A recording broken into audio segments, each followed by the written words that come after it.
आहे सोमनाथ, गिरनार आणि द्वारका सिरीजचा भाग 1। पहिले मी गेलो सोमनाथला।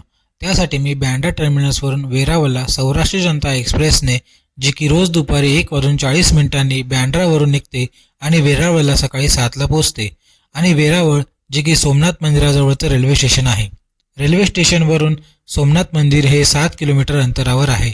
त्यासाठी तुम्हाला स्टेशन बाहेर आरामात ऑटो रिक्षा मिळते, जे की तुम्हाला 30 रुपये प्रति सीट मंदिराजवळ सोडते।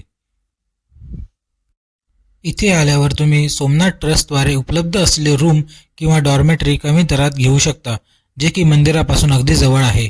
फ्रेश होऊन मी निघालो दर्शनासाठी। इथे मंदिरात तुम्हाला मोबाईल कॅमेरा, हँडबॅग अलाउड नाही। त्यासाठी ठिकठिकाणी सेपरेट लॉकरची फ्री व्यवस्था केली आहे। नंतर लाईनमध्ये उभं राहून मी दर्शन घेऊन आलो। गर्दी असल्यामुळे मला 40 मिनिटं लागले। मंदिर खूप सुंदर आणि भव्य आहे। येथील शिवलिंगही खूप मोठे आहे। दर्शन झाल्यावर तुम्ही मंदिरामध्येच प्रसाद घेऊ शकता। मी हा 25 रुपयाचा प्रसाद घेतला आहे। नंतर तुम्ही मंदिराच्या बाजूलाच असलेल्या बीचवर 5 रुपयाचे तिकीट घेऊन बीचवर फिरू शकता। आणि या ठिकाणी फोटो पॉईंट आहे, जिथे तुम्ही मंदिरासोबत सुंदर फोटोही काढू शकता। आता इथे दर्शन झाल्यावर काय काय बघावे ते आपण पुढच्या भागात बघणार आहोत। त्यासाठी फॉलो करा।